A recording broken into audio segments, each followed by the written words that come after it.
Well, hello there, people of the grid. It's Miker here in the Light Runner. It is Wednesday, April the 20th, and this is the 1-year review of life with a Tesla Model S. It's actually a little over a year that has gone by, but on March 31st of 2015, we took delivery of the Light Runner. To kick it off, I'm going to throw in a clip, some pictures and a clip of our actual delivery, because that is a pretty special day when the car arrives. That'll also help, hopefully, those of you that are waiting for your Model S or Model X, or even the Model 3, which will be a bit of a longer wait, kind of give you a sense of what to expect. So fasten your seatbelts. Here we go.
Holy smokes. Smells like new car. Does it ever? Isn't it awesome?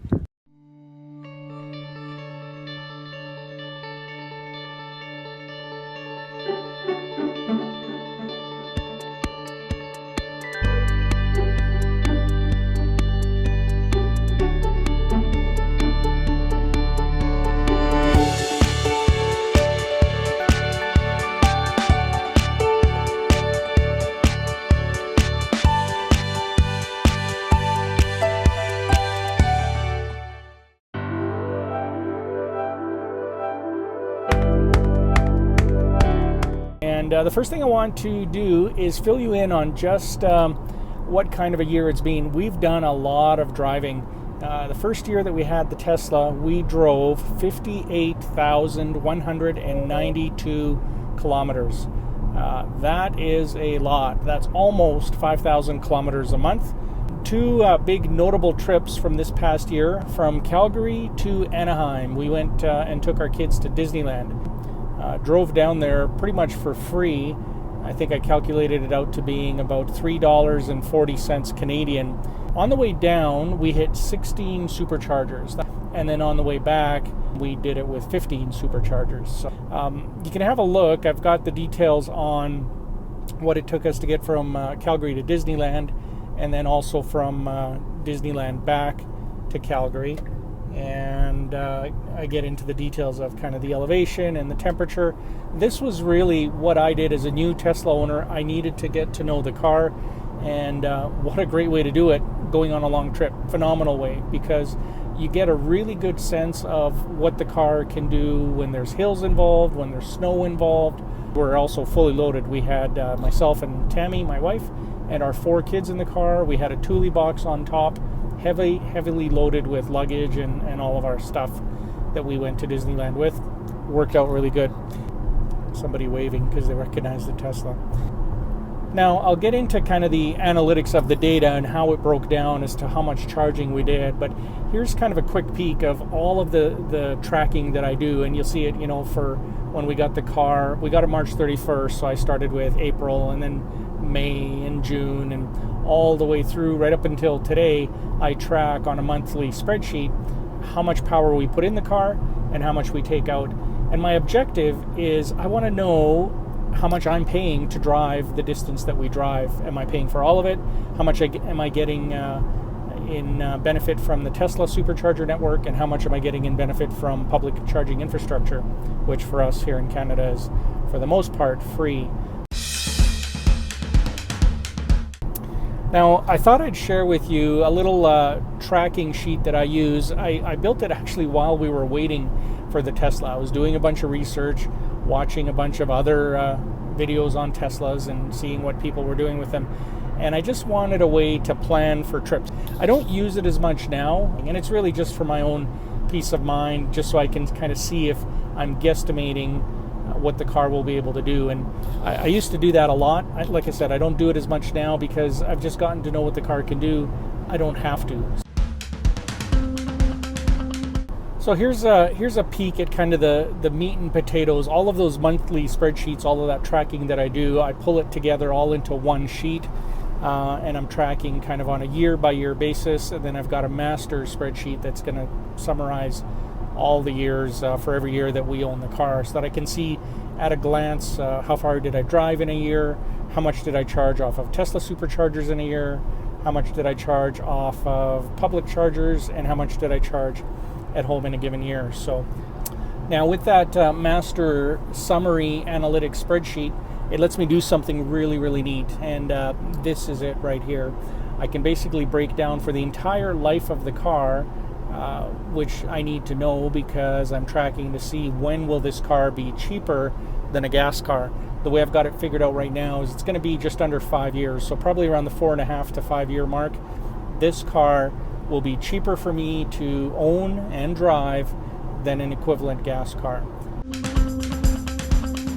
But interestingly enough, when you look at the data, the way it breaks down is the blue is my charging at home. So for the entire life of the car, for this entire first year and then some, 45% of our charging, of all the distance that we've driven, has been done at home. So imagine if you got a car, you're driving, you know how much you spend on gas, let's say. Imagine if you could lower that to 45%. That would be phenomenal.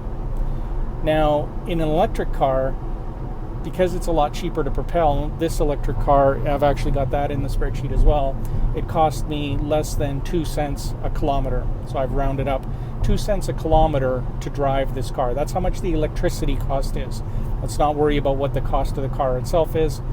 The cost to drive the car is 2 cents a kilometer. Our previous vehicle, a Dodge Grand Caravan, was around 17 cents a kilometer. The truck that we have that we use for camping is around 25 cents a kilometer. For a while I had a motorbike that was 5 cents a kilometer. So this car, the Tesla, is cheaper to propel than a motorbike. It costs less to propel than a motorbike, and it'll take 7 people with full-on heavy loaded luggage. Pretty amazing. The green is my charging profile at Tesla superchargers. So 33%, a full third of the distance that we've driven, has been off of the Tesla supercharger. That number is pretty important because so 33% of our 58,000 kilometers has been on Tesla. So thank you, Tesla. And then 23%, that yellow slice, 23% represents all the other charging.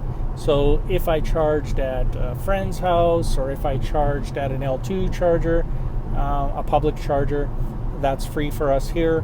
I put it into that category there. So 23% of all of the driving we've done has come from public infrastructure chargers.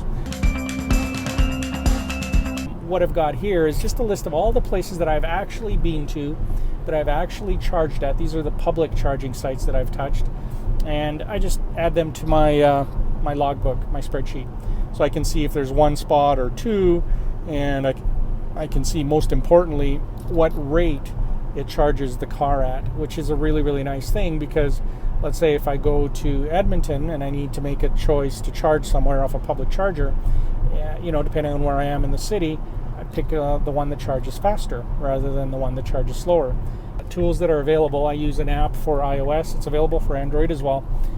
It's called PlugShare If you're waiting for your Tesla, get the app. You can start looking at where are the public charging sites. There's also another app from Sun Country. They maintain a list of all of their chargers that they've deployed. They've got a string that goes ... pretty much across Canada. Those two apps and my little spreadsheet have been invaluable, because that's what lets me know where my electric charging stations are. Oh, and one more note on chargers. Take a look at this. It's a screen capture that I took off of the Tesla website. It's the supercharger map for 2016 of what's going to be deployed and in place. And there's some chargers that don't exist yet, but that will be online this year. The thing I love about this map, and I've been watching this map even before we got the car, since about 2014, early on, I would watch the dots appear, and whenever Tesla said a charger will be live in 2014, it was live in 2014. Now, it may have been December 25th or December 24th, but it came online in that year. So a number of these chargers for 2016, I'm highly confident that they will come online this year, and they're really going to help me out with the long distance travel that I do. And that, as I've said before in other videos that I've made, that is the secret sauce to Tesla. Not only do they build a great and amazing electric car, they support it. They build the charging infrastructure to support their own car. They're the only manufacturer that does that. You know, we had the car for a year. Have we spent any money on it? Haven't spent a single dime. I had to rotate the tires from our summer to winter. The only thing that we're probably going to have to spend a little bit, we got a rock chip. I'll show you. We got a rock chip that started just outside over here, all the way to the other side. I took what seemed to be a meteor hit right there. So it's created a little bit of a crack that goes just to the middle of the screen there.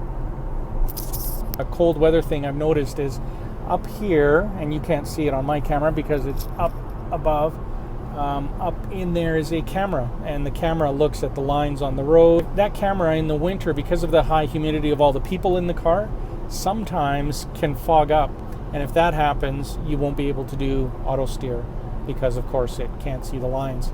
So once the car warms up and the humidity in the car clears, that problem went away. The passenger door on the outside, the handle presents, but it doesn't always release the door. The service guy will look at that when they come out. So, all right, people of the grid, I think that pretty much covers it. Trip planning, tracking of all the number, cost savings of the car, the savings that we've had in not buying gas. Yeah, I think that covers it. So thanks for watching, people of the grid. Like the video, subscribe, tell your friends. If you have any questions, let me know in the comments below. This is Micah in the Light Runner. Peace out. Ooh, I got a new signal. Model 3. It's like a gang symbol, but it's a Tesla Model 3 symbol. Works on either hand. Model 3. Model 3. Yeah, this is what I do on these long drives. I come up with this stuff.